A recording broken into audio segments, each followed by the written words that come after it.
Nilinaw na Malacanang na depende sa aktwal na galaw ng presyo ng langis sa merkado ang pamamahagi ng fuel subsidy. Pero pagtitiyak ng palasyo, nakahanda ang Administrasyong Marcos Jr. sa pagbibigay ng subsidy sa lahat ng apektadong sektor sakaling lumala pa ang tensyon sa Middle East. Si Gab Villegas sa report.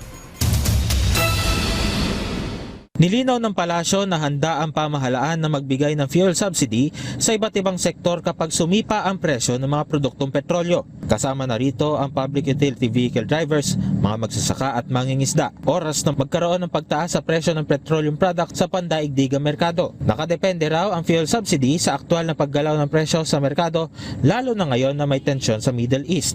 May mga pagkakataon po siguro na ganitong klaseng sitwasyon ay hindi po agad makakapag-decide ang Pangulo dahil depende po ito sa nagiging sitwasyon sa kasalukuyan. Pero patuloy pong nagbo-monitor ang pamahalaan kung ano ba ang nangyayari sa issue sa Israel at Iran.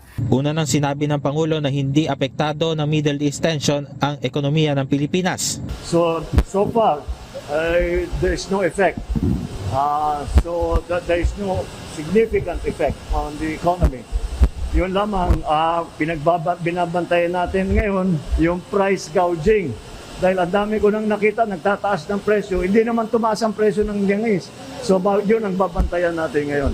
Yeah, that's what we are going to watch. Pero binigyan diin ng Malacanang na mananatiling nakaagapay ang gobyerno sa kabila na naunsyaming pag-roll out ng fuel subsidy dahil bumaba na ang presyo ng langis kada bariles. Sa kasalukuyan po kasi ay kung di po tayo nagkakamali, umaabot lamang po sa 65 to 68 US dollars per barrel ang presyo ng crudo. World market, global market price.